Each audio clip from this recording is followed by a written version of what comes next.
Tokyo में world athletic championship में नीरज चोपड़ा भारत के लिए कोई मेडल नहीं जीत पाए, लेकिन जेवलिन के एक नए सितारे का जन्म हुआ है।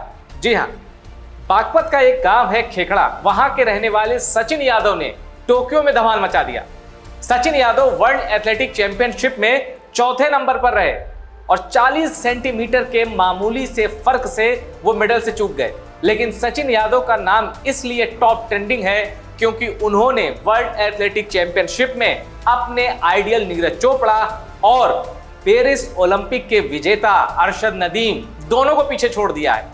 टॉप 10 की बात करें तो नीरज चोपड़ा 8वें नंबर पर थे और सचिन यादव चौथे नंबर पर थे और अरशद नदीम 10वें नंबर पर थे, यानी फाइनल राउंड के लिए अरशद नदीम थे भी नहीं। अब मैं आपको सचिन यादव की स्टोरी बताता हूं कि सचिन यादव कौन है और अचानक से एथलेटिक्स की दुनिया में क्यों सुपर वायरल हो गए और सचिन यादव की कहानी क्या है, एक क्रिकेटर कैसे बन गया जेवलिन की दुनिया में भारत का उभरता हुआ सितारा। और नीरज चोपड़ा के साथ अब भारत को जेवलिन में एक और सुपरस्टार मिल चुका है। सचिन यादव बागपत के खेखड़ा के थे और वो शौकिया क्रिकेट खेलते थे। और जिस तरह होता है ना कि एक मध्यम वर्गीय परिवार से निकला हुआ लड़का, उसकी एक ही अरमान होते हैं किसी भी तरह सरकारी नौकरी लग जाए। सचिन यादव की भी यही हसरत थी, एग्जाम की तैयारियां वो करते थे और वीकेंड पे शौकिया तौर पर क्रिकेट खेलते थे। सचिन यादव एक दिन क्रिकेट खेल रहे थे तो उनकी, अब वो हिटर थे, वो तेज फेंकते थे। 6 फुट 4 इंच की हाइट वाले सचिन यादव को जब क्रिकेट खेलते हुए एक शख्स ने देखा तो उसने सोचा ये यहाँ टैलेंट को वेस्ट कर रहा है, इसको जेवलिन की दुनिया में होना चाहिए, इसको भाला फेंकना ट्राई करना चाहिए। उस शख्स का नाम था संदीप यादव। तब संदीप ने सचिन से बात की और कहा कि देखो, क्रिकेट खेल कर कोई फायदा होने वाला नहीं है और तुम प्रोफेशनल क्रिकेट की तरफ आगे भी नहीं बढ़ रहे हो, शौकिया क्रिकेट खेलते हो, तुम जेवलिन की दुनिया में आओ और भाला जरा ट्राई करो फेंक कर। सचिन यादव पास के स्टेडियम में गए और बांस से बना भाला फेंका। सचिन यादव बताते हैं कि उनका पहला थ्रो 57 मीटर के आसपास था। वो बांस से बना हुआ भाला था। वो 57 मीटर का थ्रो देखकर ही संदीप को लग गया था कि सचिन के अंदर दम है, पोटेंशियल है।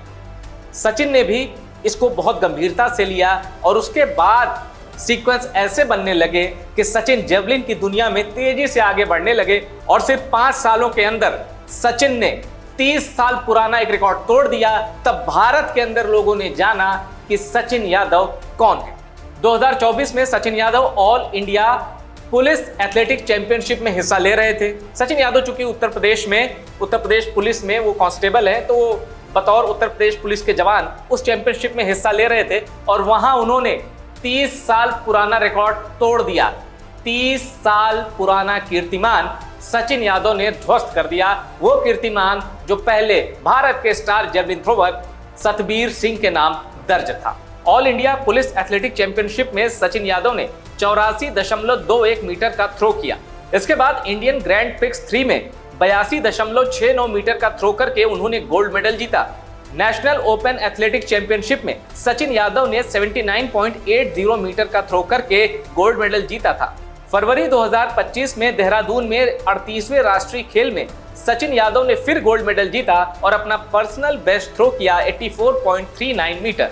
इसके बाद एशियन एथलेटिक चैंपियनशिप जो कि गुमी में हुई थी, वहां सचिन यादव ने अपना पर्सनल बेस्ट सुधारा और 85.16 मीटर का थ्रो करके सिल्वर मेडल जीता। उस टूर्नामेंट में गोल्ड मेडल अरशद नदीम ने जीता था। सचिन यादव आगे जितनी भी कामयाबी हासिल करेंगे, हमें संदीप यादव को नहीं भूलना चाहिए। संदीप चाहते थे कि सचिन को खेखड़ा गांव से दूर किसी बेहतर ट्रेनिंग सेंटर में जाने का मौका मिले। इसके लिए संदीप ने टोक्यो पैरालंपिक गोल्ड मेडलिस्ट विजेता सुमित अंतिल के कोच नवल सिंह से बात की। नवल सिंह सचिन को ट्रेनिंग देने के लिए राजी हो गए और इसके बाद सचिन दिल्ली के जवाहरलाल नेहरू स्टेडियम में चले गए, जहां नवल सिंह से उन्होंने ट्रेनिंग ली। सचिन यादव का मैं एक इंटरव्यू देख रहा था, उसमें सचिन यादव से सवाल पूछा गया कि आपकी जेवलिन थ्रो करने की जो स्टाइल है वो पाकिस्तान के star javelin star Arshad Nadeem से मिलती है। तो इस पर सचिन यादव ने कहा कि हाँ, मेरी शैली उनसे मिलती है, लेकिन जो एक टेक्निकल शैली होती है, जो तकनीक होती है फेंकने की, जेवलिन थ्रो करने की, वो नीरज चोपड़ा की कमाल की है।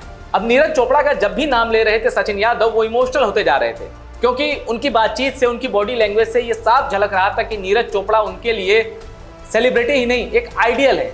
और ये इंटरव्यू 10 महीने पुराना था और तब सचिन यादव का एक ही सपना था, किसी भी इंटरनेशनल टूर्नामेंट में नीरज चोपड़ा के साथ शिरकत करना और भारत के लिए भाला फेंकना। ये 10 महीने पहले का मैं इंटरव्यू देख रहा था, तब नीरज चोपड़ा के साथ सचिन यादव का कोई भी टूर्नामेंट में सचिन यादव ने नीरज चोपड़ा के साथ हिस्सा नहीं लिया था।